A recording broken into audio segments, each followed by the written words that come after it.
I understand that. And I'm not even saying that there's something exceptional in that regard about Islam, although the rate at which it happened was quite remarkable. But it presents us with a problem, doesn't it? I mean, it presents everyone with a problem.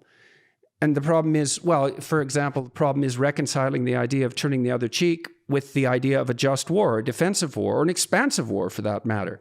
And of course that issue is relevant to Islam because Islam exploded outward and produced the biggest empire the world had ever seen in the space of a few short centuries. Yeah, but Dr. Jordan, please. So then you ask, well, what's the spirit? What is the spirit that animated that? And is that attributable to the Islamic doctrines themselves? Yes, I don't know the answer to that. No, let me tell you the answer to that, okay? And this is what I want to tell you conclusively, and this will help build bridges, honestly, because we can maintain the warlord thesis, we can maintain the expansionist thesis, but here's what I'll tell you. Islam has a capability to be expansive, and it also has a capability of making peace treaties. And it does, and it should do whatever's in its best interest. Just like every country should do whatever's in its best interest.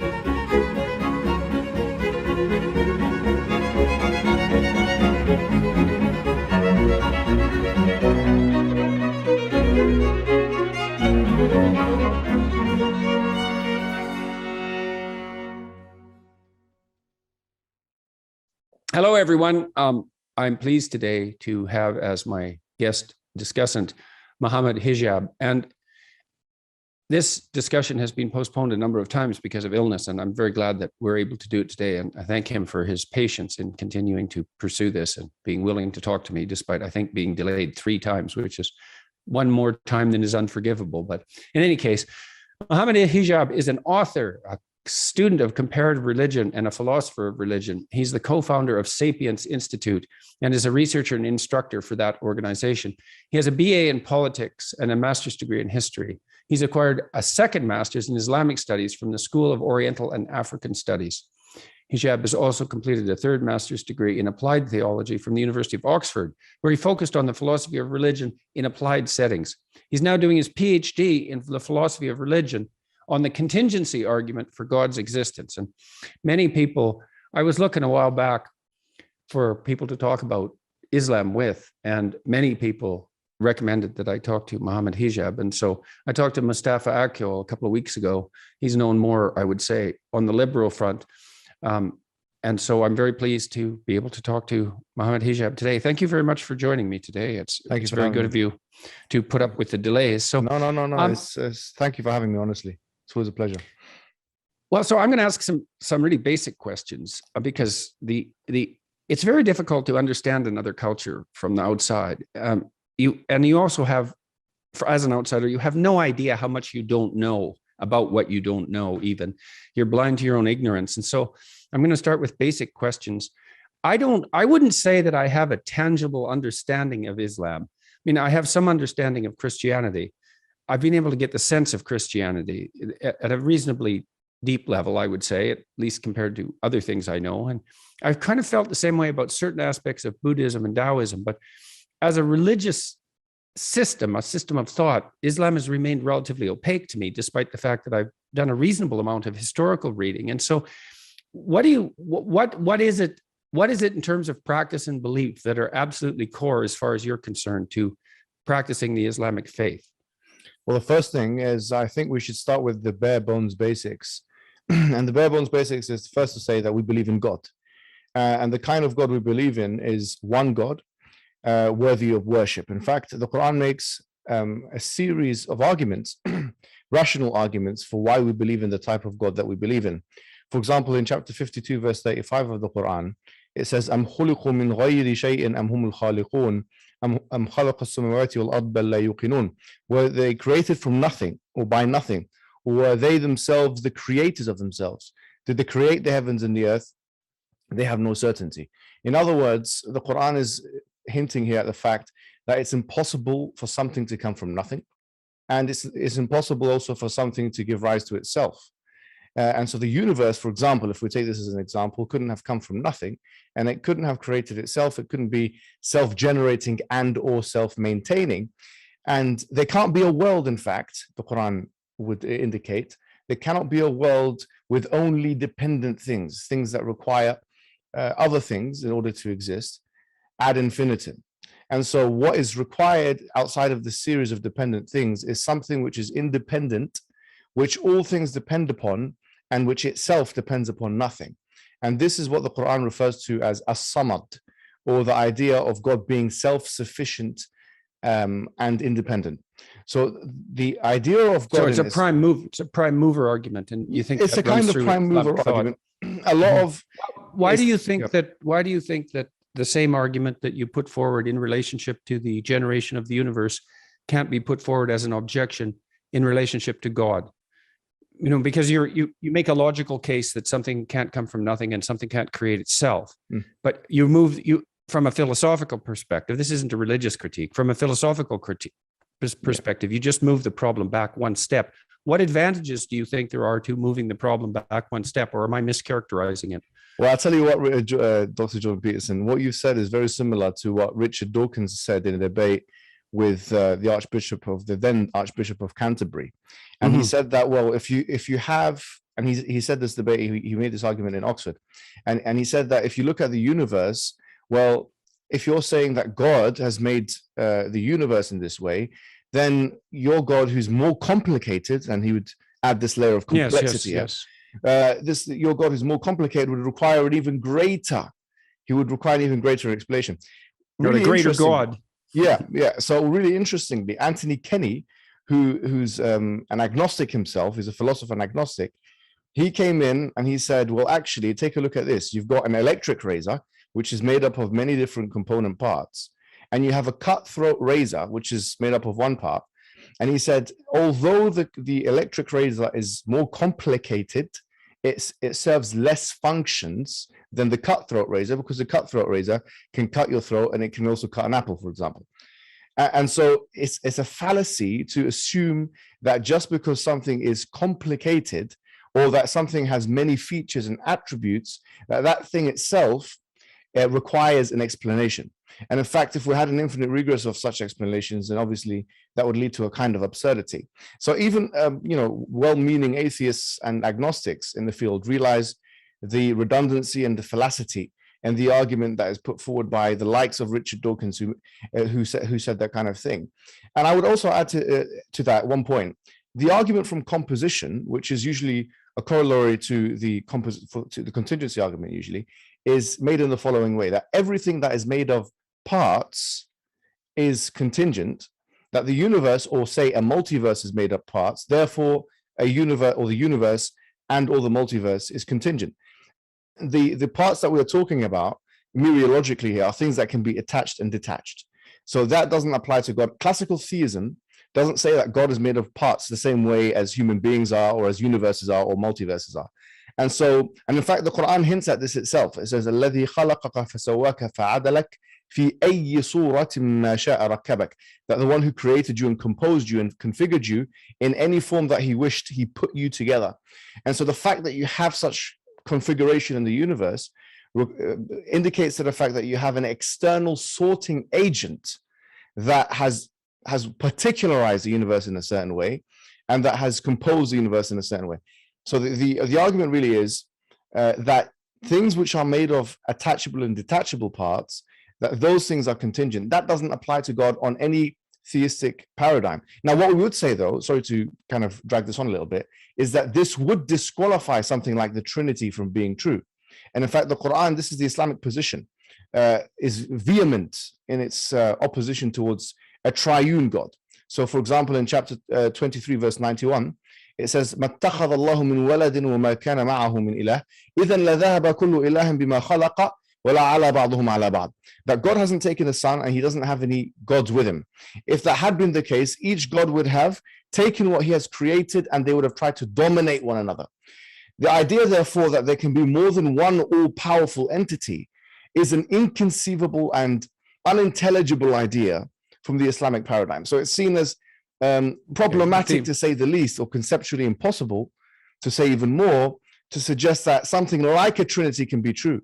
When it's talking about, for example, Mary and Jesus, it says something very simple: كَانَا يَأْكُلَانِ الطَّعَامَ, that both of them used to eat food.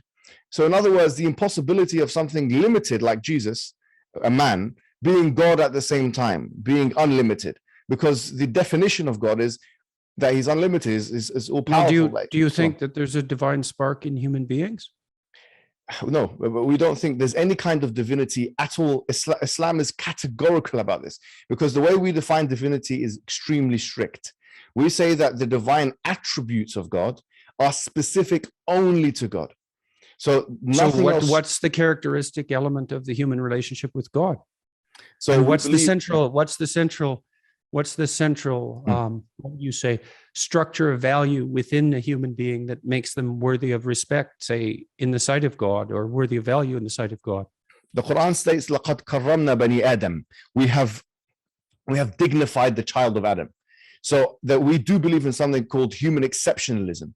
We do believe that human being has been specialized or specified among all other things in creation to be to have free will, for example, to have a personal relationship with God, to have a loving relationship with God. People don't realize this, especially from the Christian tradition, but one of the names of God from the Islamic tradition is that he's the loving one, al-wadud in Arabic, in the Quran as well. So we believe that the relationship that human beings should have with God is a loving relationship, but it's one of submission. This is the main thing. Islam doesn't mean peace. Islam actually means submission. Islam comes from the root Arabic word istislam. And what it means is submission.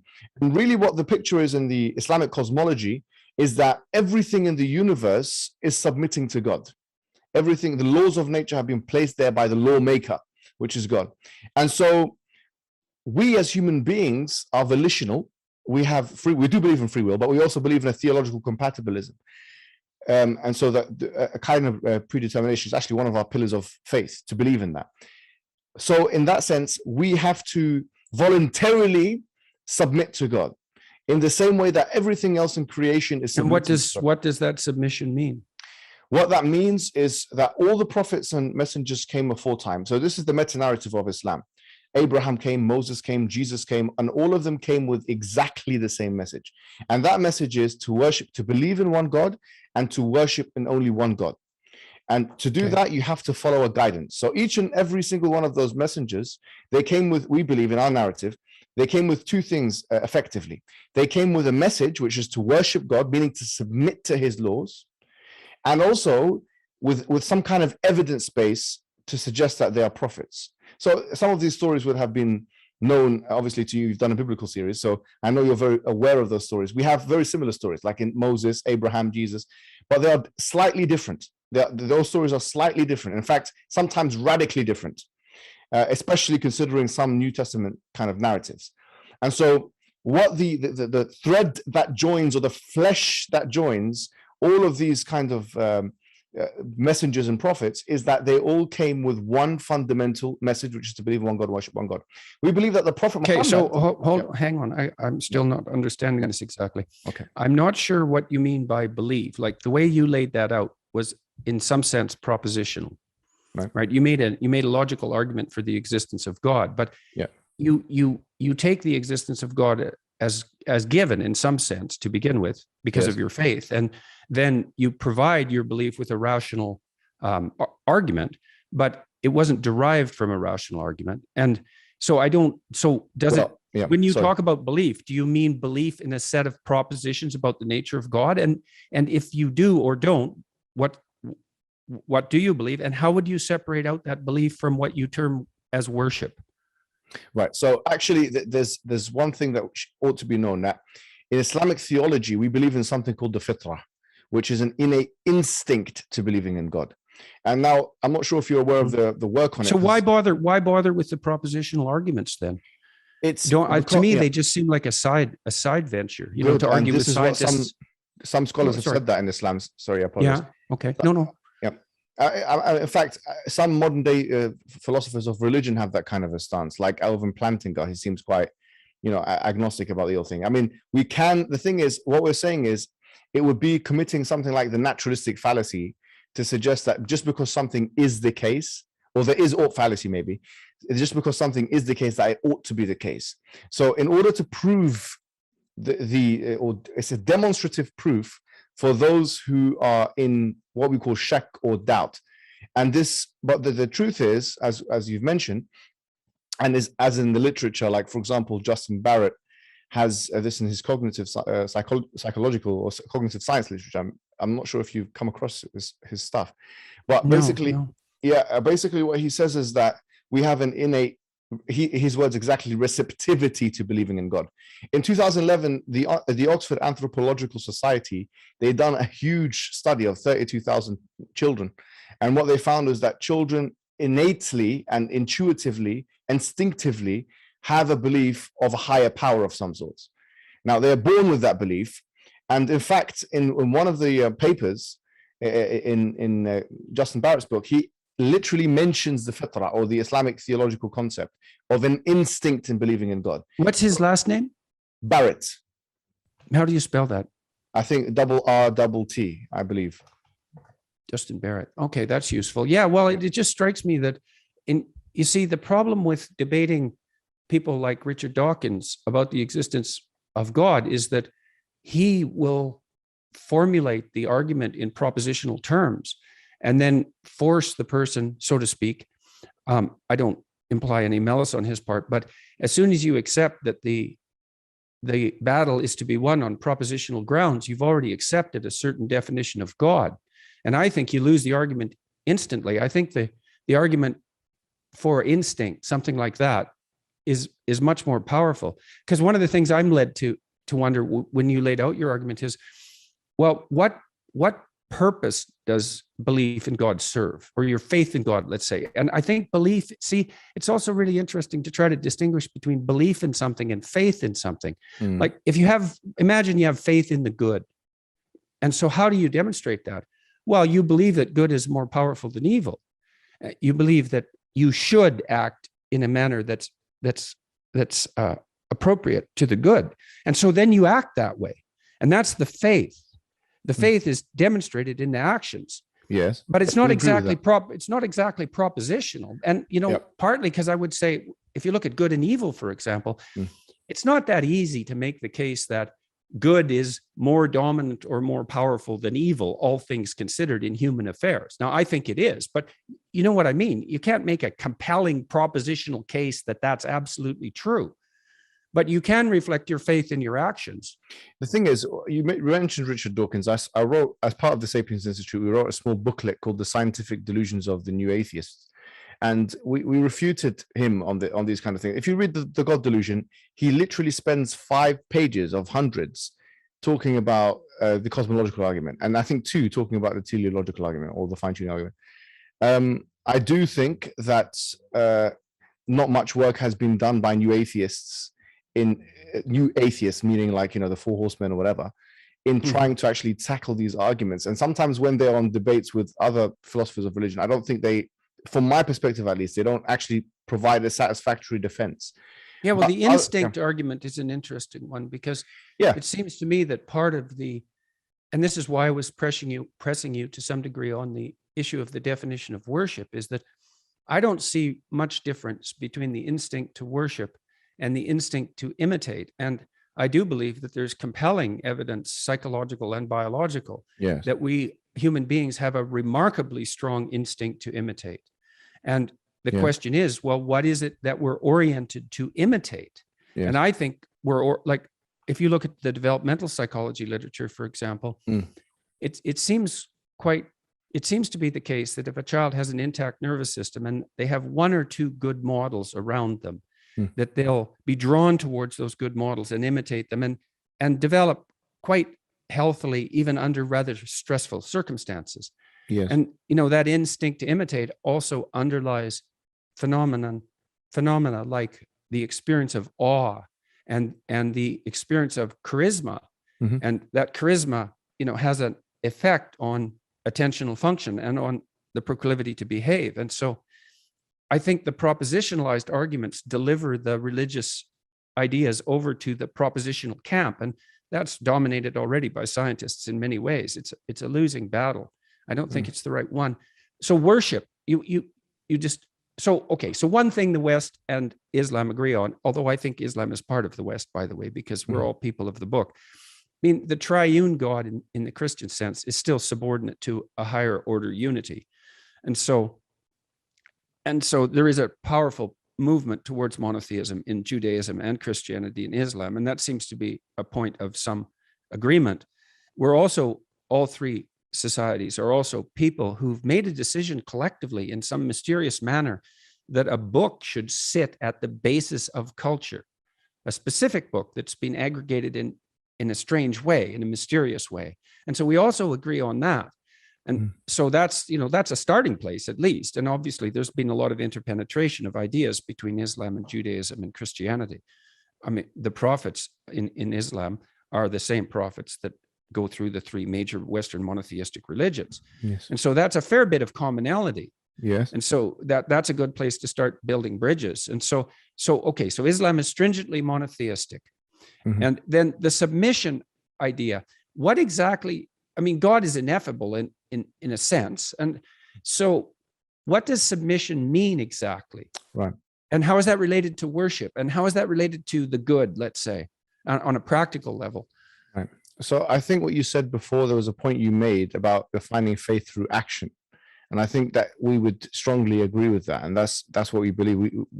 Our definition of faith is what you basically believe in the heart, say on the tongue, and do with your actions. That's like a definition of faith for us, or iman, the idea of iman.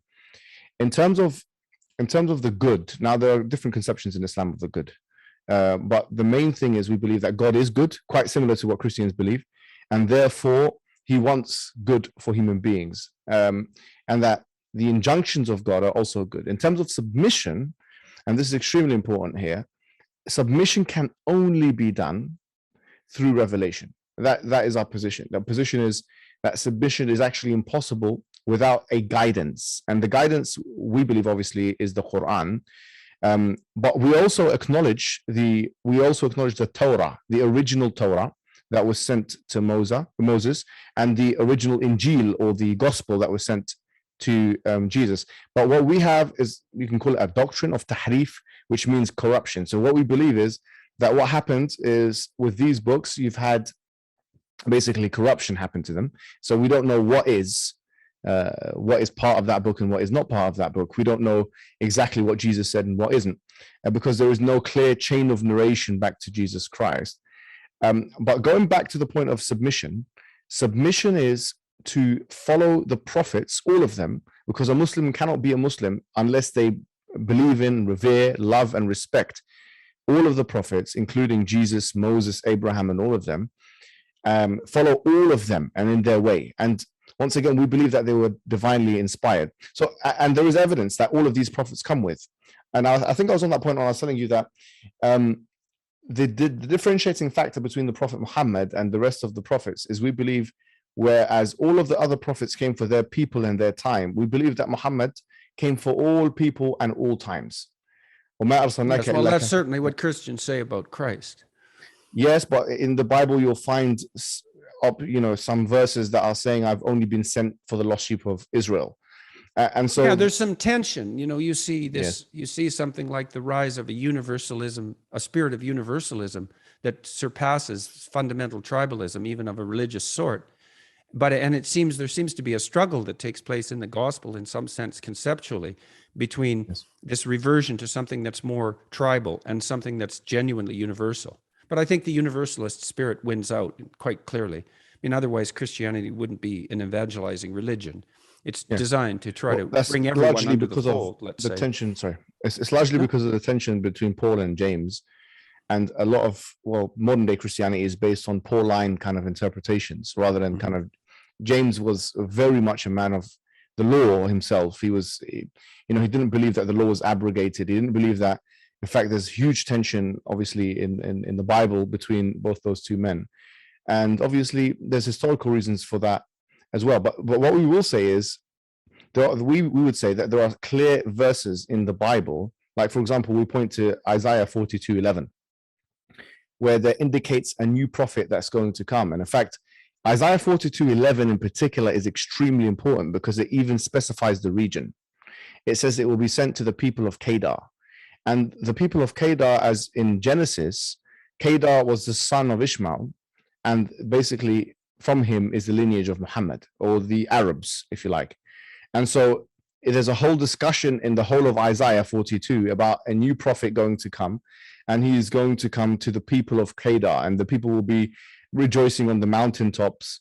And in fact, the name of a mountain in Medina, which is present-day Saudi Arabia, is mentioned, which is the Mount of Sela. And so we would say that actually Muhammad was a continuation of Jesus Christ, and that Jesus Christ as a prophet, also in the Bible, doesn't say that there's not going to be another prophet after me. And so there's no reasonable reason for us to think it all ended. Well, I think Jesus. Christ actually said that believers would be able to do the things he did and more. So there's actually a prophecy of a multitude of prophets in some sense, which would perhaps be a consequence of taking the fundamental doctrine, the spiritual doctrine of Christianity seriously. Yes, I mean, as we said, interpretation. In many ways, we are all followers of Christ, and that's another point of commonality. Like we see the Messiah, Jesus Christ, as a man who had done wonders and miracles and signs, as the Bible states. We believe that he was immaculately conceived. We believe that he cured the blind. He raised the dead with God's permission. We believe all, like most of the things that you'll find, we actually believe in those things. There's huge commonalities between Islam and Christianity from that perspective. The major difference is we would say that it's not intelligible or conceivable or pardonable to believe any human being with a date of birth could ever be called God. And this is where we kind of diverge from the Christian mainstream. Yeah, so okay, so let me tell you about some things I've been thinking about in relationship to that. Well, you know that Nietzsche announced the death of God in the late 1800s, and you know what the consequences of that have been, at least to some degree. And of course, Dostoevsky was talking about exactly the same things at pretty much exactly the same time. But the philosopher of religion, Mircea Eliade, in his historical investigations, indicated that the death of God is something that has happened to many cultures in many places over many times. It's not a unique event in, let's say, Western history. And his explanation for that, at least in part, was that as there's a movement towards unification under a monotheistic umbrella, let's say, which is perhaps a precondition for the union of diverse people, one of the consequences of that is that central unifying value becomes so abstracted because it has to cover such a multiplicity. It becomes so abstracted that it becomes sufficiently, it flies away. And he called that Deus abscondus, if I remember correctly, is that the idea of the spirit just flies away because it no longer has an attachment to the world. And one of the ways that Christianity solved that, if you think about it from a psychological perspective, was by insisting upon the presence of God in a kenotic form, right, in an emptied form, in a partially emptied form, in the person of Christ, in a particular place and a particular time. And it's a variant of the prophetic idea, although taken to its absolute extreme. The prophetic idea is that there are people who are marked out in history, marked out by God, by their relationship with what's highest in some spectacular manner. And so I guess one of the things I would say about the Islamic resistance to the idea of the divinity of Christ is that there is an emphasis on Islam on the special status of prophets, of certain prophets, and their particular special relationship with God, which seems to elevate them above other men in some important sense. And drawing a line precisely between that claim and the claim of divinity incarnate is not an easy matter. So, well, I would actually disagree with that. I think there's a clear distinction in the Quran between the prophets and ordinary men. This is actually one of the clearest distinctions. Because yes, but is there a clear distinction between the prophets and some spark of divinity inside those men? Yeah. So what do we define as a spark of divinity? Well, I would say it's partly what gives people charisma, although it's not always that. It's also partly what marked these men out as being prophets. I mean, it's what we look at when we say that man is great. That's a great man. That's a great person. That was a great deed. Well, yes, fair enough. But I would say also embodied virtue. And it's embodied virtue that is in some sense reflective of the action of the highest value operating at a local scale. Yeah, so that's exactly what we believe. We believe in the doctrine of infallibility, or isma. And so we believe that all prophets basically did the best thing possible for human beings. And this is narrated about the Prophet Muhammad. In fact, وَإِنَّكَ لَعَلَى خُلُقٍ عَظِيمٍ, the Quran in chapter 68, verse 2, that, and you have impeccable virtue, basically the highest level virtue. And this is something about all the prophets. And obviously, if that wasn't the case, there wouldn't be sufficient guides for us in terms of humanity. So if that's what you mean by a spark of divinity, then I don't think there's a point of resistance. Yeah, well, these things are hard to sort out, right? The terminology, and that's part of the complexity of these sorts of discussions. And for us, divinity is basically having the attributes of God. So once again, since we know God through his attributes, from that perspective, that human beings cannot possess the fullness of the attributes of God. If you want, I can recite. No, that seems like a perfectly reasonable perspective. I mean, we're all limited, infallible creatures, and we'd be fools not to see that.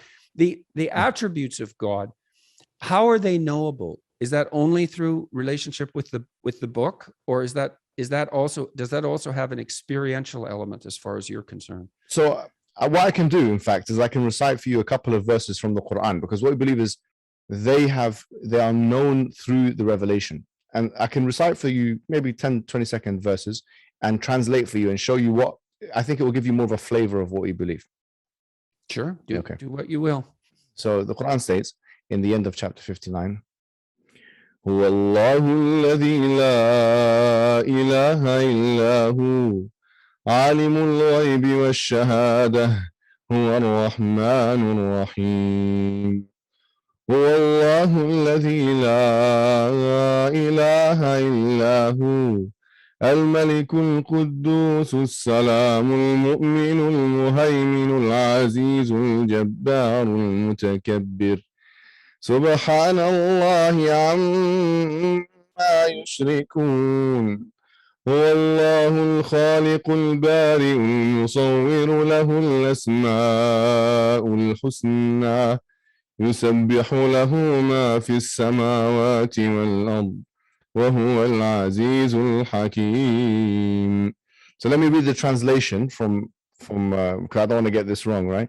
These two verses I think are probably the two best verses that answer your question in the Quran. Allah is He. I'm going to get something maybe a bit better. Translation. All right. Mahsan Khan. He is Allah, that there is no God worthy of worship except for Him, the King, the Holy, the one free from all defects, the giver of security, the watcher over His creatures, the mighty, the compeller, the supreme. Glory be to Him. Glory be to God. High is He above all that they associate as partners with Him. He is Allah, the creator, the inventor of all things, the bestower of forms. To Him belong the best names. All that is in the heavens and the earth glorify Him, and He is the Almighty, the All-Wise. So these are, I would say, potentially the two best verses that summarize for us. Yeah, so it's an attempt to use a multiplicity of virtues to define a supreme source of good. So, okay, I have a technical question for you, a procedural question, I guess. When we're talking, so you sang those verses, and then, so here's what happened. I asked you that question. You sang those verses or chanted them, or a combination of those two. Okay, but there's a melodic element to that, and I don't understand the language, and then you translated them. And so why approach the answer to my question in that manner?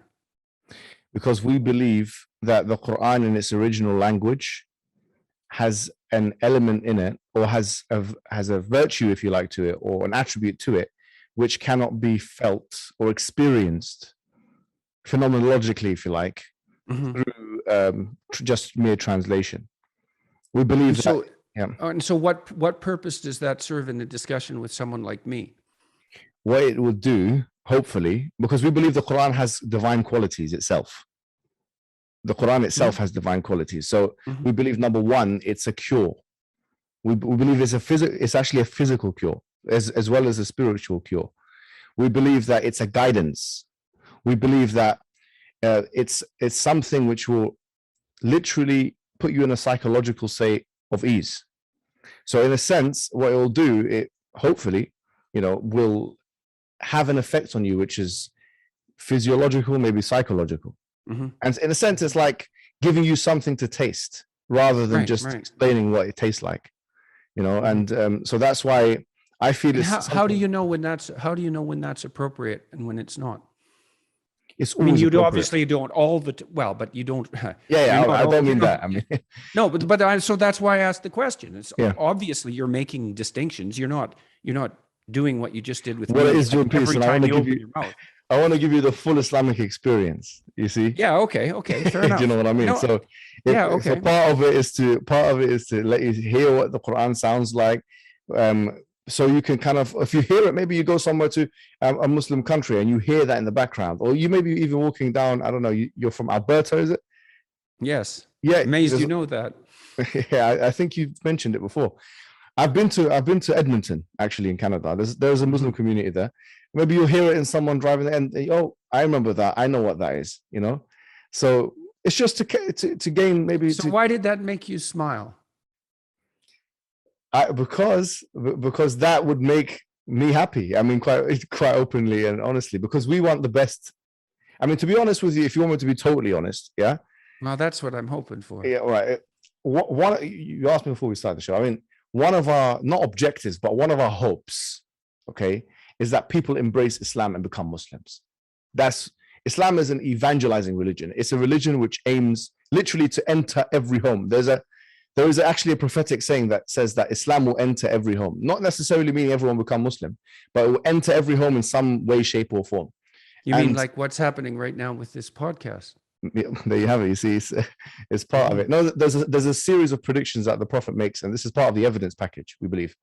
Okay, so you also talked about the fact, when we started, just before we started this, that part of the reason that you're talking with me is that you hope to build bridges. And so this gets down to some, and I want to return to the fundamental attributes of Islamic belief. I don't want to let that part of the conversation lag, but Christianity is also an evangelizing religion, and Christians hope the same thing. Yes. So, well, you know what that has caused and is still causing.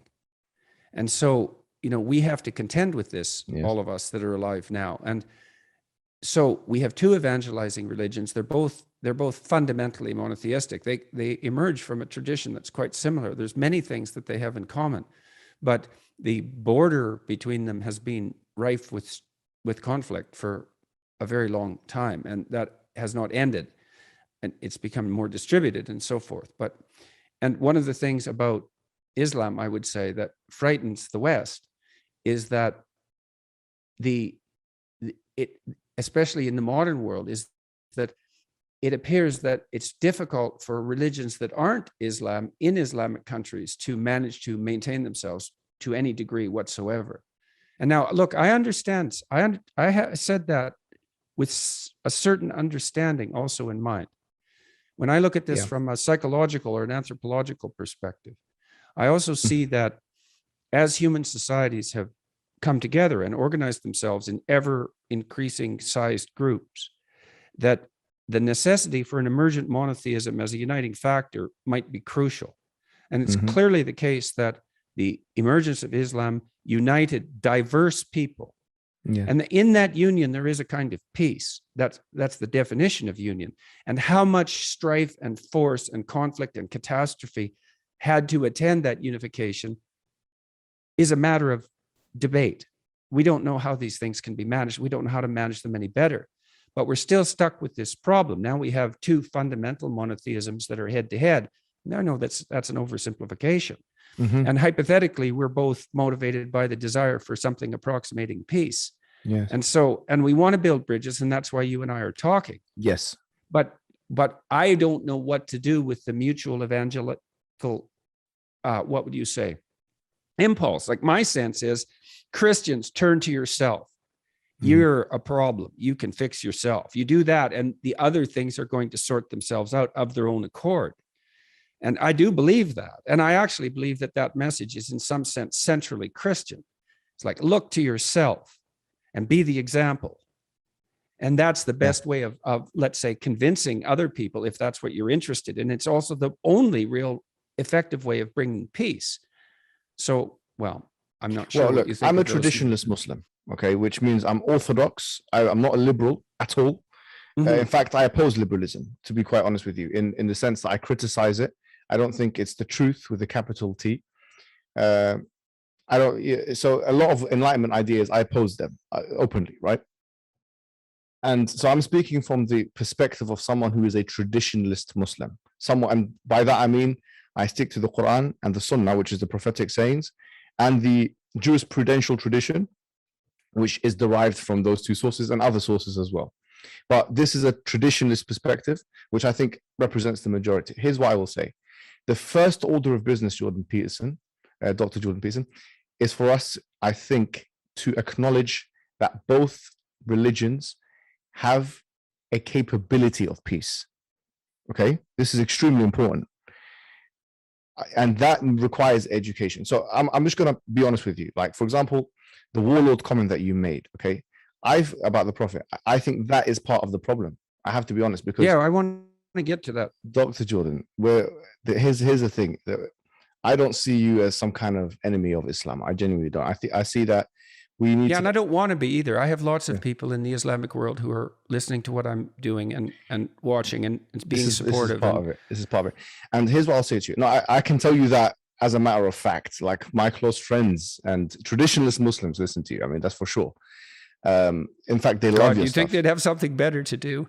No. Because a lot of your views kind of coalesce with the Islamic viewpoints, especially on like the nuclear family, on alcohol. I know you've done your PhD on alcohol, actually, your thesis.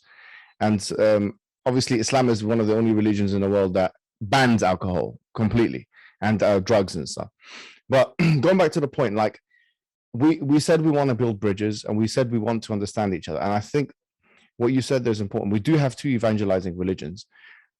We have to look at the character and the life story of the Prophet, because with the Prophet Muhammad, here's two things that we have to look at. Number one, there was the Meccan period, and I'm sure you're aware in that period, the Prophet Muhammad was, first of all, he was an orphan, and then he got married to a woman at the age of 25. Her name was Khadija. She was actually his boss. And then after that, he said that he received revelation at the age of 40 in the mountain, in the cave, sorry. And then after that, there was a time of persecution. And then after that, he went to different places. He went to Ta'if, which is a place outside of Mecca. He went to Al-Aws wal-Khazraj, who are two clans, two tribes. And what it was is that he was trying to get support for his project, or the monotheistic project, because he was being boycotted, etc. He eventually got it from Al-Aws wal-Khazraj, these two tribes, because they actually believed in the religion of Islam. This is documented, like, without a shadow of a doubt. This is what happened. And then is this in the Medina? Is this the Medina period that you're speaking of? So this is actually technically the Meccan period. Okay, still the Meccan period. Yeah, so right before Medina literally was established, because Medina is it was so called after the Prophet, because Medina just literally means the city in Arabic. It was called Yathrib before, and then they changed it into Medina to Nabi, like the city of the Prophet. And so that's why it was kind of called Medina after that. In that time period, so you got 13 years of Medina. The vast majority, I'm not going to say all, but the vast majority of wars that took place, in fact, all of the wars that took place before the conquest of Mecca were defensive. So the pagan Arabs went to Medina and tried to siege it. Badr, Uhud, Ahzab, or the Khandaq, and all of these are names of wars. And in fact, there was, according to Ibn Qayyim, one scholar, there were 19 such wars in 10 years. So that's almost an average of 2 wars every year. And for me, I see that actually as an evidence for prophethood, because the Prophet was actually fighting in these wars. He wasn't just throwing people around telling them to fight for him. He was fighting in them, and they were defensive wars.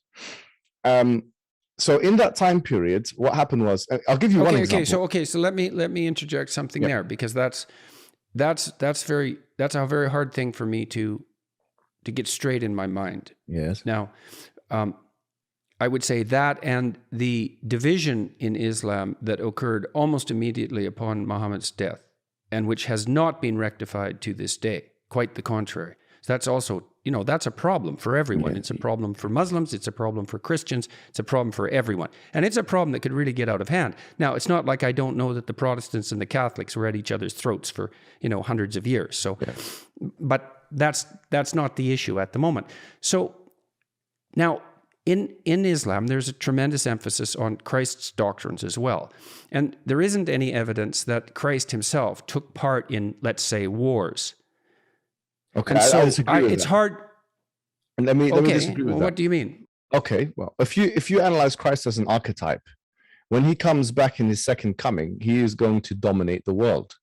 And one can say, well, that's not the historical Christ. But when we're looking at him in the way that you look at, look, that's a reasonable well, objection. if we look and at I him the way understand you that look a judge has that martial element, and I don't think it's reasonable to use the archetypal representation as an argument against the historical reality. And look, I'm not saying to you that I know that what Muhammad did was wrong.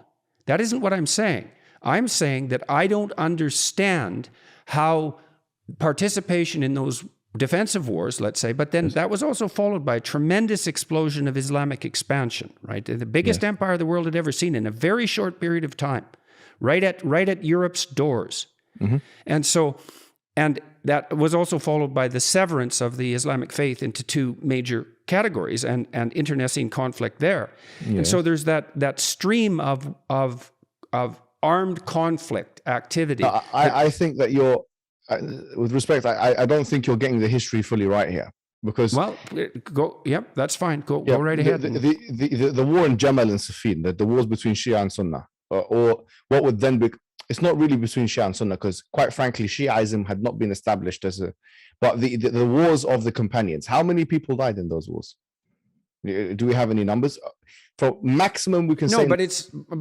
Fair enough, man. And it's not like Christianity hasn't been rife with internecine conflict. Yes. No, but the thing is, but the fact is that it was almost immediately after Muhammad's death that this fracturing took place among the people that were closely allied with him, and it was a bloody fracturing. And it isn't obvious that it's been rectified. How bloody was it? How bloody was it? How bloody does it have to be? It doesn't take much. Okay. Well, Jordan, let's be honest. Let's be fair. Yeah. Okay. Look, let's be fair, right? With the wars that took place 30 to 40 years, and it wasn't immediately after, because you said that in a video, the day he died. That's wrong. It didn't happen the day he died. It happened 30 to 40 years after.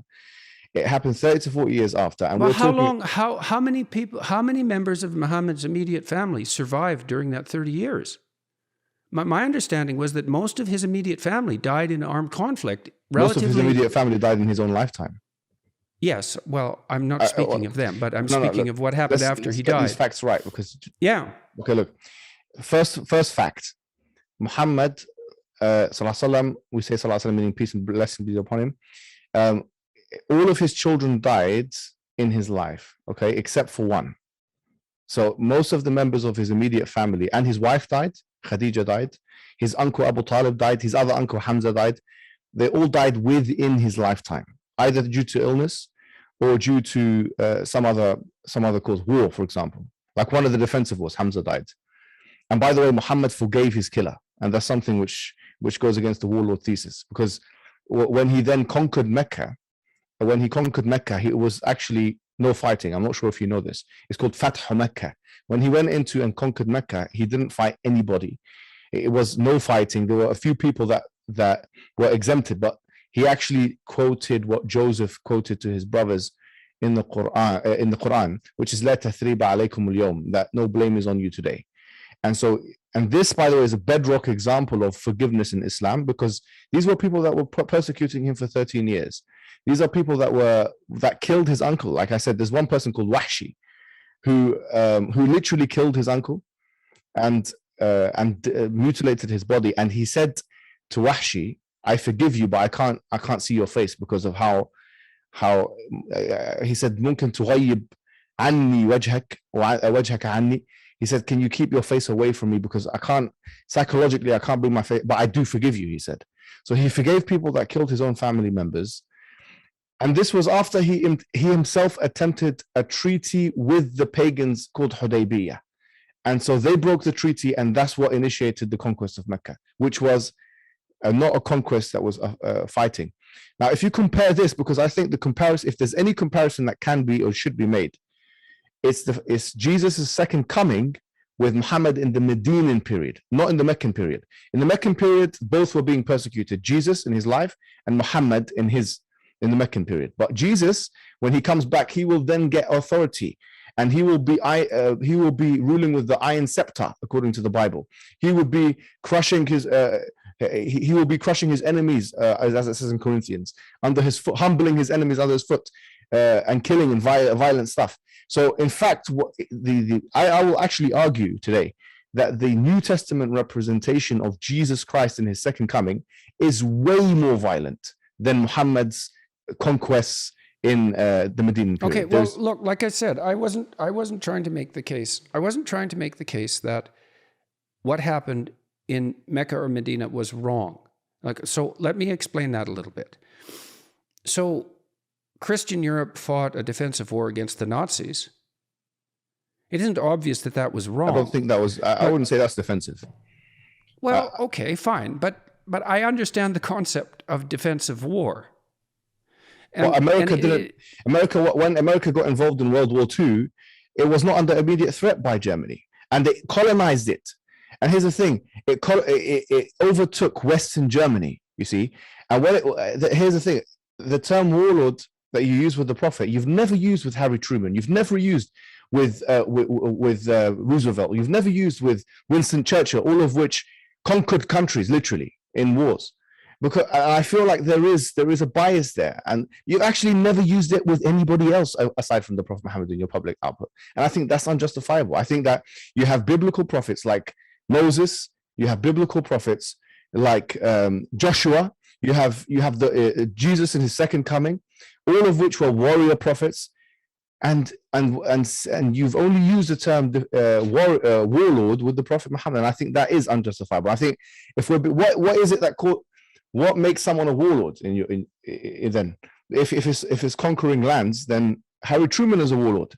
Then and so on and so forth. In fact, the Prophet Muhammad. Well, I guess that's a real tough question, isn't it? What makes a warlord and what makes a just war? It's not like any of us have the precise answers to that. I think that's partly what we're trying to hash out right here. There are definitions of the word warlords. The definition of the word warlord, according to Collins, is that someone who acquires force by aggressivity and violence. Well, okay, so fine, you pushed back on me, so I'll push back on you to some degree. Okay. Well, it's certainly the case that the expansion of the Islamic Empire was accomplished by a tremendous amount of warlike activity, and that wasn't defensive. Now, look, I understand that monotheism is a difficult state to attain, and that monotheistic societies have emerged in the midst of conflict throughout human society. I understand that, and I'm not even saying that there's something exceptional in that regard about Islam, although the rate at which it happened was quite remarkable. But it presents us with a problem, doesn't it? I mean, it presents everyone with a problem. And the problem is, well, for example, the problem is reconciling the idea of turning the other cheek with the idea of a just war, a defensive war, or an expansive war for that matter. And of course that issue is relevant to Islam because Islam exploded outward and produced the biggest empire the world had ever seen in the space of a few short centuries. Yeah, but Dr. Jordan Peterson. So then you ask, well, what's the spirit? What is the spirit that animated that? And is that attributable to the Islamic doctrines themselves? Yes, I don't know the answer to that. No, let me tell you the answer to that, okay? And this is what I want to tell you conclusively, and this will help build bridges, honestly, because we can maintain the warlord thesis, we can maintain the expansionist thesis, but here's what I'll tell you. Islam has a capability to be expansive, and it also has a capability of making peace treaties. And it does, and it should do whatever's in its best interest, just like every country should do whatever's in its best interest. In the pre-modern world, we did not, I think this is highly anachronistic. In the pre-modern world, there was no such thing as the UN. It was a realist international relations framework whereby everybody was fighting everyone. The Roman Empire didn't care about it didn't care about you, quite frankly. It was expanding itself. The Persian Empire was expanding itself, and the Arabian Peninsula was in between both. And so it could have either been swallowed by those two other empires, or it could decide to, in fact, we will impose our government on them before they impose it on us. And it decided the former rather than the latter. It decided to expand. And in fact, the Prophet, in his weakest of times, he predicted that would happen. You know, there was one war in particular where they were starving, and it's called Khandaq. And he hit a rock and he said, Futihat Rum, the Roman Empire has been conquered. He hit another rock again. He said, Futihat Faris, that the Persian Empire has been conquered. And then he knocked the rock again. He said this in his weakest moment. He said that the Yemen has been conquered. I see that the expansion of the Islamic Empire is a proof for Islam. And it's not just me. Even historians say this. Barnaby Rogerson, he said the fact that Islam spread to the Roman Empire and the Persian Empire is equivalent to is equivalent to Eskimos taking over Russia and America. I believe it's miraculous, if anything, that this happened. But I don't think it's unjustifiable. I think actually, Jordan Peterson, to be then completely why honest did with it you, stop at Europe's borders, so to speak? If it was a miraculous expansion, yeah, it stopped out because of it wasn't successful there. It wasn't. It stopped where it couldn't go further. But the point is that it's not like the Christians at that time in Rome cared. I mean, they did the same thing for years. They were expanding themselves. Well, that's why I said I wasn't making a prima facie case that this was wrong. I'm trying to understand it. And you objected to my use of the term warlord, and perhaps rightly so. Perhaps that was an injudicious comment. I was rather shocked when I was reading Islamic history when I encountered the degree of violence that surrounded these events. And so, maybe I was I appreciate what you said there. I think that shows real sincerity in it, and it's one step closer to creating real meaningful relationships between I think and I think your defense that, well, the world was a battleground of empires, and if it's push out from our territory or be encroached upon and dominated, then it isn't obvious that being encroached upon and dominated is the right approach, the correct approach, the most moral approach, let's say, especially because there'd be no shortage of bloodshed that would also accompany that. Mm-hmm. So sometimes you're in a bad place, but it's not an easy thing for any of us to, what would you say, mediate between doctrines like turn the other cheek and love your enemy, and also at the same time discuss the necessity of both defensive and sometimes expansionist wars, right? We all have to contend with that. And it's very difficult to contend with it. The arguments are extremely complicated. You're absolutely right. And I think what's really important here, because I think this is a huge misconception, is to outline, because I know you're against totalitarianism. You're very, vocal about that.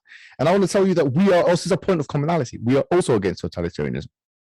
If we define totalitarianism as a central government trying to encroach every private and public matter of the citizens' lives. And this is something we don't believe in. In fact, this is very important. Islam does not say you have to force people either to become Muslim or that they have to live an Islamic lifestyle within an Islamic governance.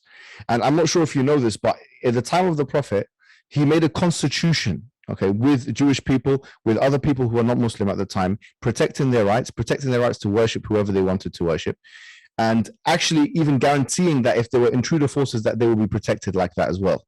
Is that the arrangement made with like fellow people of the book, essentially? Yes, it was the arrangement. Yeah, I'm aware of that. Yes, and so not only this, but this was implemented at the time of the caliphs. So Umar ibn Khattab, or Abu Bakr as-Siddiq, Ali ibn Abi Talib, and so on. We believe in a kind of pluralism in this sense. And in fact, I would argue that it was more legally efficacious than what we have in the West. Do you know why? Because permission was... Do you think that's true now? Yes, even, let me tell you why. Because Christians were given courts that they could rule in, and that the law would be efficacious. It would be a parallel dissenting law system which would have effect. So they would effectively be able to go and judge their affairs outside of the general framework of Islam. And in fact, this is in the Quran. فَلْيَحْكُمْ أَهْلُ الْإِنْجِيلِ بِمَا أَنزَلَ اللَّهُ فِيهِ. And they took this, even though we believe that the Torah has been corrupted to some extent, the remnants of, they can use the Torah, whatever corrupted version they have, to rule their affairs.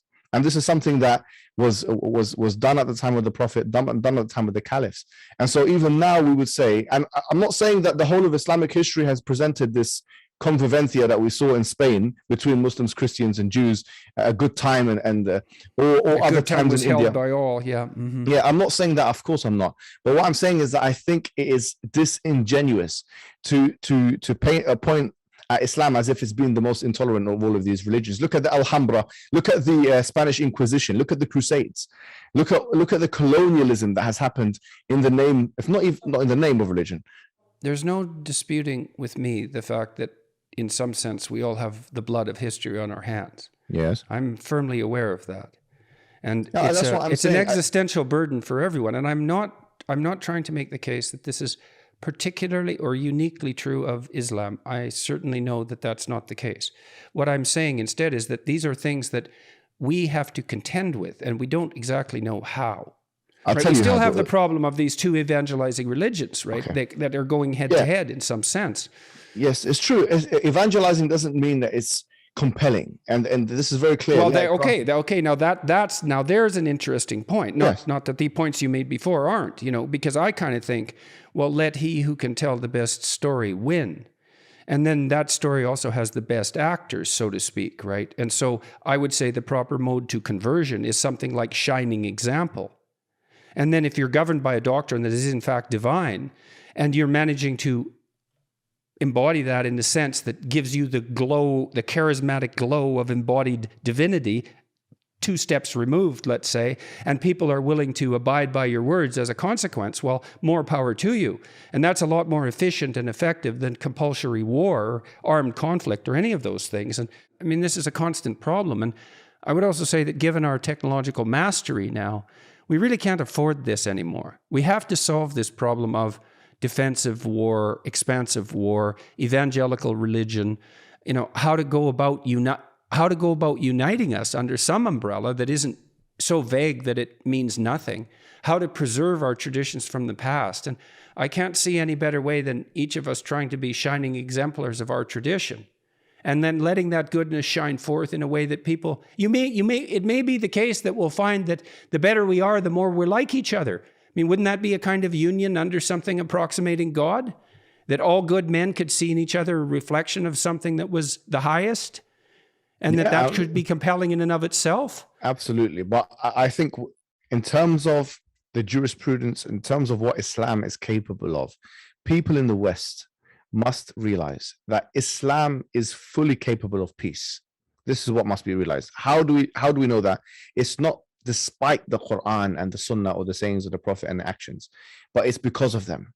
If you look at the Quran and you look at, for example, chapter 4 verse 90, or if you look at, for example, chapter 1 verse 90, chapter 2 verse 190, you'll see that the Islamic commandments are clearly sometimes about defensiveness, but sometimes also clearly about creating peace treaties. And this Treaty of Hudaybiyah is a bedrock example.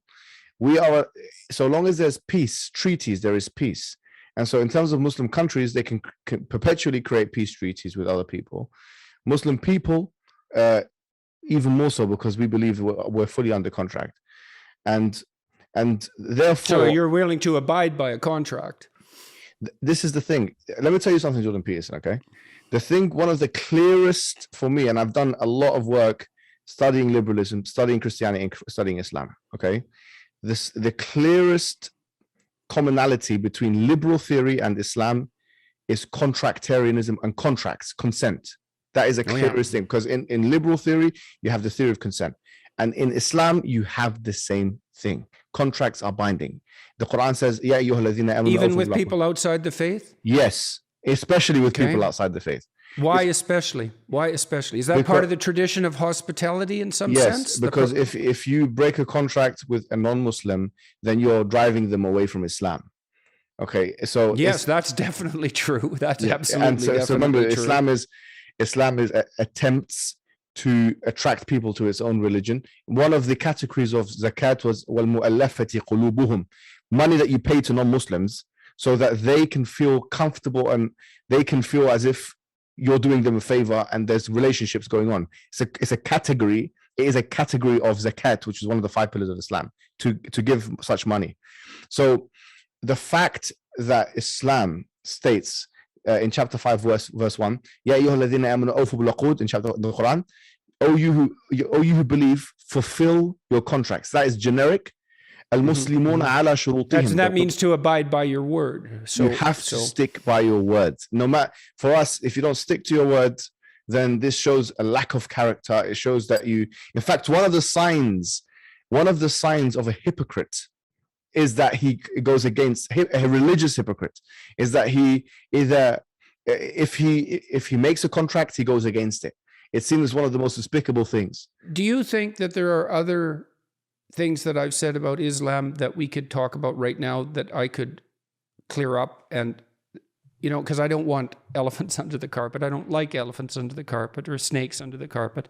So are there other things that I've said that that people on the Islamic side who would maybe like to not be my enemy, let's say, because who needs enemies after all, unless you want them? Are there other things that you think, places that I've misstepped in a serious manner that should be rectified as far as you're concerned? In a serious matter, I will confine it to the warlord comment, because I think that's the one that most Muslims... Well, you know, people in the West are afraid of Islamic expansionism, and they're, okay, so let's go after that again. So the other thing that I find upsetting, let's say, is the civil war in Islam. Yeah, well, yeah. The Prophet didn't tell people to fight each other. I mean, that fair Islam enough. Doesn't say, Islam doesn't say that. Islam doesn't say there should be a civil war. In fact, it was predicted, but it was never encouraged. In fact, the Quran clearly encourages against civil war. Yeah, and I would say the same thing about Christianity in relationship to the endless Protestant and Catholic wars. Sorry, just to interrupt. It gives us a remedy. In fact, the Quran is the only religious book I know that tells you how to deal with a civil war. وإن طائفتان من المؤمنين قتتلوا فأصلحوا بينهما. It says that if two groups of Muslims fight, then create peace between them. فإن بغت إحداهما على الأخرى فقاتلوا التي تبغي حتى تفيء إلى أمر الله. It says that if one of the groups rebels against the other group, then fight the one that is rebellious until it wakes up to the command of God. So Islam is categorically against civil war. Islam is clearly for pluralism. It's not for compulsion. These misnomers and misconceptions must... So fair enough. And as I said, I know that the Protestants and the Catholics were at each other's throats for years. And despite the fact that of there being no justification for that, let's say, or quite the contrary in the Gospels. So this isn't a problem that's unique to Islam, but it is an ongoing problem in Islam. And it's not like there isn't sectarian strife in the West. I also understand that. And so that makes people watching the religious community, say, wary because, well, for obvious reasons. And so I know you can't answer this question in totality, but Islam hasn't been able to bring its own house into unified order. And so why do you think that is? And how is that related to Islam itself, if it is at all? There's nothing exceptional about Islam in that regard. And this, once again, you made this point many times, and I'll tell you something again. Just because there's multiple interpretations of something, it doesn't mean that that thing is false. Like there may be multiple interpretations of the killing of JFK. It doesn't mean that JFK didn't get killed. People differ on things which, especially if there's a lot of those people, which there can be more than one interpretation about. Now, in terms of body count, there was actually a book that was written. And there was a chapter of the book by, I think his name is Nazir Sheikh. And he done a study looking at the numbers of people that have been killed in all the major world religions. And he puts Christianity firmly at the top. I mean, this doesn't require too much historical research anyway. Look at the 30-year war. Compare that with any war. Look, any war in Islam. Okay. So the point you're making, is twofold. It's not... The necessity for civil war isn't embedded in the doctrine. Yes. And there's no reason to throw stones at the Muslim world when we could perfectly well look to our own history. Exactly, and I do think what we should do is look to our own history. I really believe that. And I believe that we all carry historical guilt for the bloodshed that's preceded the structure of all of our societies. But in the West, we look at the Muslim world and we see that it's riven apart. And we wonder, well... I know there's a hypocritical element to that. I'm not claiming that there isn't. It's not like we have our own house in order, but you have to remember something else. You have to remember there was a colonial reality that existed where Britain, France, and many of the European countries and the Western European extensions, they dominated the Muslim world for the last 200-300 years. And so, yeah, but I don't think that's particularly good argument. No, it's very good argument. Well, hang on a sec. I don't want to knock it away completely.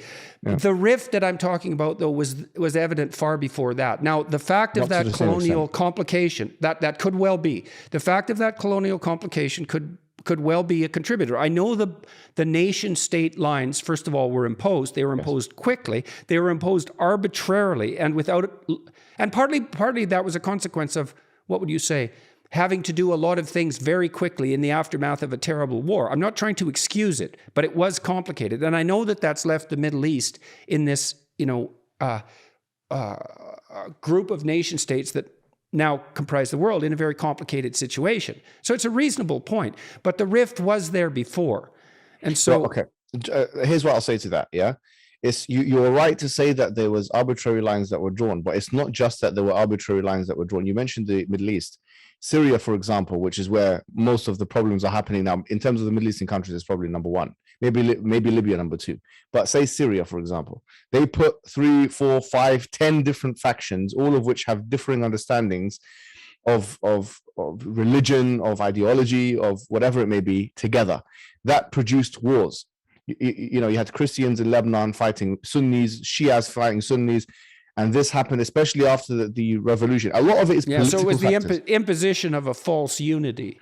That's really what happened. Yeah. If you look at what they're doing now, like look at Lebanon as an example. You have to have a Christian president and a Sunni prime minister and a Shiite, I don't know what it is, first minister or something. I mean, they have systems that try and mitigate these issues, but it's a mess because you're putting people that have different visions of how to run a country together, and there's similar demographics. It's like 30%, 40%, 20%, and so that creates more wars. But they put them together almost I would argue on purpose, to be honest. It's divide and conquer. If you look at countries like Denmark and Sweden and Norway, which are very peaceful and very prosperous, they're also very homogenous. And they're relatively small. So the problem of governance over diversity is much reduced in countries like that. It's simpler for them to be at peace because the culture is relatively homogenous.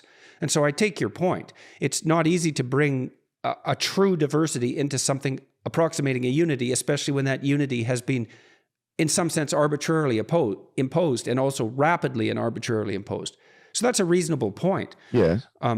Right, I think what it is, and I've seen this in your reading list, it's like when you follow kind of Bernard Lewis's or Samuel Huntington's kind of Clash of Civilization narratives, sometimes you miss the nuances, and these are the nuances. Yeah, well, that's for sure. There are myriad contributory factors to why, and I still don't see how Islamic countries, there's like almost 50 Muslim majority countries, are in general, like you made a point about economic potential one time. You said that. Yeah. I wanted to ask you about that because, well, that's another thing that's quite a mystery is that comparatively speaking, per capita, the Muslim countries are not that productive economically.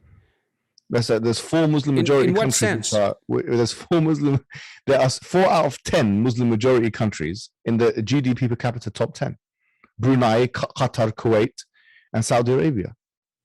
Yeah, well, I'm not sure that I'm willing to grant the fact that most of that wealth is generated by oil as a indicator of productivity. Still, the point stands is you said per capita GDP. Per capita. Yes, fair enough, and you were right to call me on that. That isn't what I meant. I'm sorry because I don't think I. Well, no, I do. We got to get the words right here. We got to get them exactly right because these things matter. All you know that oil wealth is often a curse as well as a blessing. So outside of oil wealth, you have Brunei. Brunei is another country that's in the top 10. So let's talk about Brunei. What have they done right in your estimation? I don't know much about Brunei, but I know they're in the top 10. I have to be honest with you. That's part of this low resolution knowledge that we all have a problem with, right? I mean, it's talking about these things is very difficult because you have to know everything to do it right. And it's not that easy to know everything. I know that they were trying to implement Sharia to a very high level, and whatever they're doing is not because it's not despite the Sharia. But what I also know is that the methodology is flawed when you look at Muslim majority countries and say, well, they're not doing well as non-Muslim majority countries, because the Ottoman Empire 400 years ago was doing better than most countries in the world. Yes, absolutely. I know, and historical time frame matters, because it's definitely so that's a perfectly valid point. Let me tell you something, Jordan Peterson. you are an epistemological pragmatist, from my understanding. You said before in an interview that anything which serves life is true. That's what you've said. I think with Sam Harris. If this is the case, and you said it's nested in Darwinism, if this is your position, then the truth of the matter... it's nested in a very complex manner in Darwinism. Yeah, but if it's... I think that highest truth is something like love, and I think it's very much associated with the notions of love that are central to religious traditions. And so... I'm with you, but you still believe that truth is utility, and you still believe, because that's the pragmatist position. And so truth is relative. What I'm saying... Yeah, but I also believe that the basis of utility is love. I'm not so sure that you and I differ so much on that particular No, but issue. John Peterson, what I want to say to you is this, right? First of all, pragmatically, Islam is doing the best, because if you're talking about evolution, then we're talking about reproduction and survivability. And Islam has got the highest birth rates in the world today. It's the fastest growing religion by a mile. By 2100, it will be number one. So in your definition, it should be the most true, by the way. Number one. Number two is this, is that... Yeah, well, that's a lot of love, all that reproduction. Don't try and change the subject now. Look, so number two is this. Look, Dr. Jordan Peterson, is I'll tell you that I think I've seen your struggle against postmodernism. I've seen your struggle against nihilism, and I don't think you will be successful. And I'm sorry to say it like this. And the reason why I don't think you'll be successful is because your framework is itself relativistic. If it's utility and epistemologically pragmatic, then truth is relative. And if truth is relative, what are you going to say to you actually agree with the postmodernists in that sense. I think you're closer to postmodernists than you think. In fact, the pragmatist position is not inconsistent. It's a secret love. It's not inconsistent, Jordan Peterson, with the pragmatic position that you hold. What we are offering you and the Well, I'm West... going to detail out that in much more detail when I go to Cambridge and Oxford. So okay. I don't know. You should come. Why don't you come to one of the talks? I'll come. Okay, just send me an do you want me to get? Do you want an invitation? Absolutely. I'll get you an invitation. Well, why don't you come? Because I'm going to talk about one of the things that. in Islam is to always accept invitations as well, and gifts. And I'm going to send you some gifts as well, my friend. Yeah. All right. Because we need to get you some gifts. Right? All right. Okay. So look, I'm going to ask you one more. I got to stop because I'm getting burned out. I want to ask you one more question. Okay. And I would like to talk to you again. And I do hope you come and join me in Cambridge or at Oxford for one of these talks. That would be real good. Yeah. I'll get the person organizing the trip to extend you an invitation. And so thank you. Now you described yourself as a traditionalist as opposed to a liberal Muslim. Yes. And we were talking a little bit about Mustafa Akyol. And so why for you is the traditionalism particularly important? And why should that carry more weight than, let's say, attempts to hypothetically liberalize Islam? What is it doing for you? Look, we have, and this goes back to the pragmatism point and the postmodernism point. Islam gives you moral anchorage in and of itself. We believe Islam itself has an inbuilt flexibility, but objectively, from a correspondence theory perspective, it's an outside truth, which is hard, which is strong, and which can oppose and destroy postmodernism and nihilism. And that's what I think a lot of your followers want. So you think that a traditionalist grounding is it's a firmer foundation as far as you're concerned? When a liberal decides that they want to fuse Islamic ideas with liberal ideas, they're almost okay, fair enough. I can understand that, and it's partly why I have some sympathy for the conservative perspective. Just one point. Okay, yes. Point. So they're admitting that there's almost an admission that Islam is not complete and it's not perfect. We believe Islam is complete and it's perfect in its guidance, and we believe we have evidence for that. Whether it's the prophets. Yeah, well, okay, but there's two problems I have with that, I would say. I mean, look, and I'm taking your point seriously, and I understand the utility of firm foundations as a bulwark against chaos. Okay. Yes, of course. So, but here's two problems I have with that.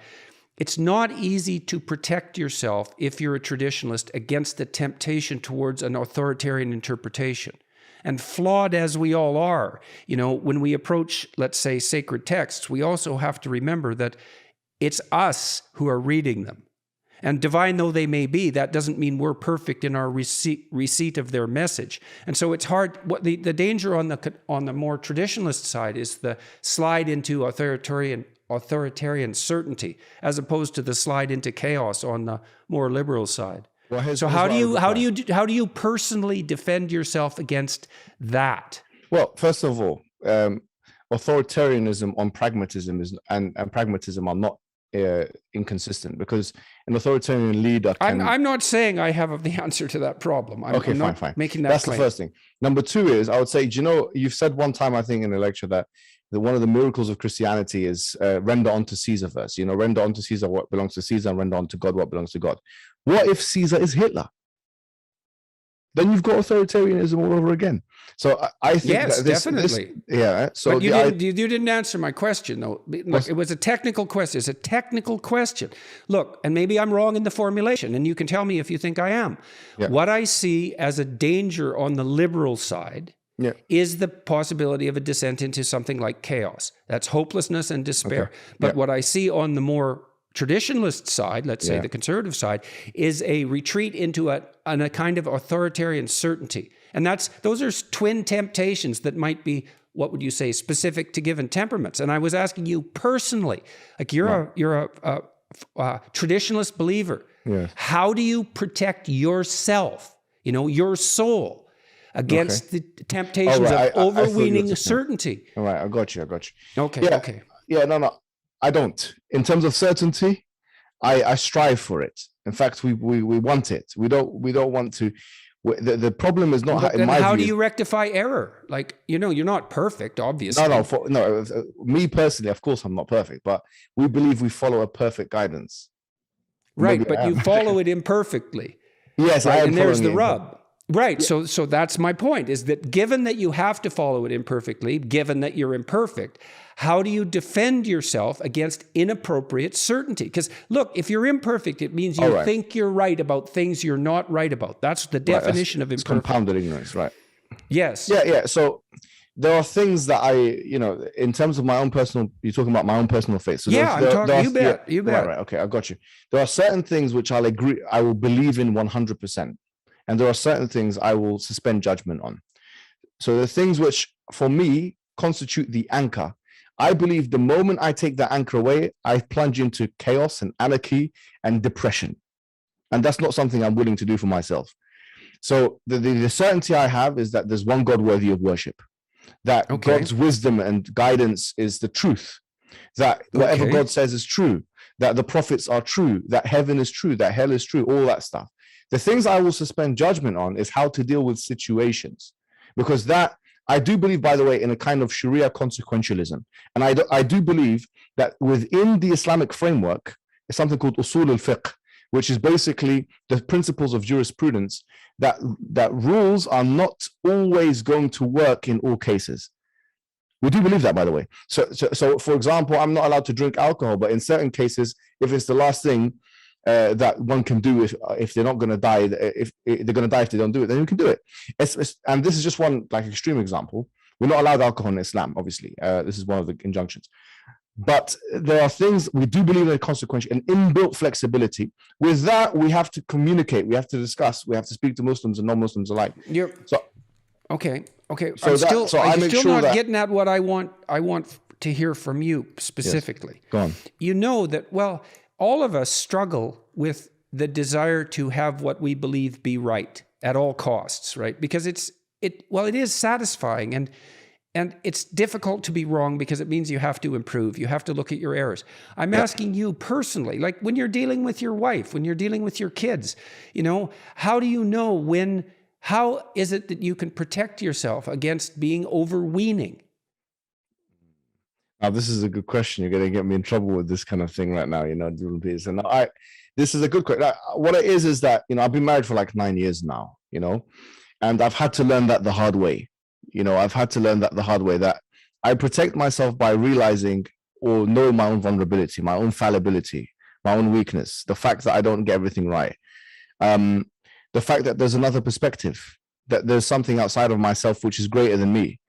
Yeah, well, that's okay. So that's something like, because a serious discussion can be had about the relationship between humility and love, right? Yes. I mean, I think a certain degree of humility is a precondition for love, because otherwise you can't take the perspective of the other person.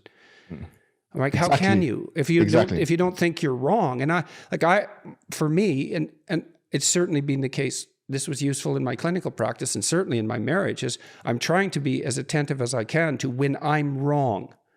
And that seems to be a reasonable Yeah, move that comes forward, out, and I think that's really good. That's a good part of your person. I think that's why a lot of people actually love your work and love you as a person, because you come across as extremely authentic and sincere. That we don't find that kind of thing in kind of a lot it's of not public like discourse. it's not like it's obvious to me that the Christians have it right and the Jews and the Muslims have it wrong. And Yes. so that's certainly not the case at an individual level. No, It's like it's no, way yeah. more complicated than that, way more. And so we're just not going to go for answers. If we go for answers like that, we're going to be at each other's throats. And how about we aren't? How about we're not? That's How about we better. make peace? Hey, and so like you that. and I, we had a peaceful conversation, so good for us, and hooray. And hopefully we'll have some more. And I would very much like to see you in Cambridge or Oxford, and you can listen to my arguments in a more detailed manner that way, and that might address some of the philosophical concerns that you were raising. Yeah. So I'll get an invitation out to you, well, likely today. So, Fantastic. and hopefully we'll be able to talk again. And thank you very much for agreeing to speak with me. I appreciate it. And for correcting thank me on you, my Dr. misapprehensions. Thank you, Dr. Jordan, and you're most welcome to come and speak on my podcast as well. And as I said, a lot of traditionalist Muslims really look up to you. And I think we've actually come quite a long way in being able to build bridges. To summarize really from my side, so long as today we have realized that, okay, Islam is a religion not too dissimilar, okay, from the other previous dispensations as we would see it. And that there are things, there's a flesh that joins these religions, and also that peace is possible. Peace is possible. Good. Well, then let's see if we can be good enough people to actually want peace. Let's try and see what we can do.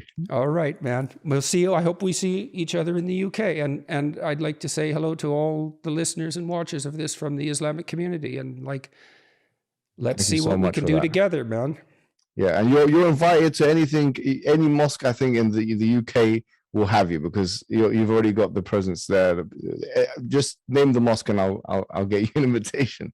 Send me a suggestion. When I send you this invitation, send me a suggestion. I don't know if I can do it on this visit, but I'm coming back in, I think, March, and I'm certainly willing to do it. Not only willing, eager, and I mean that. I mean Yes. eager. I would love to be welcomed in that manner. That would be a tremendous privilege as far as I'm concerned. So, No, I think you will be surprised as to the amount of acceptability that you have in particular in the Muslim community. well, hooray for that. So let's try not to muck it up with foolish words. We won't. All right, man. Good talking to you. Thanks again. Thanks so much, man.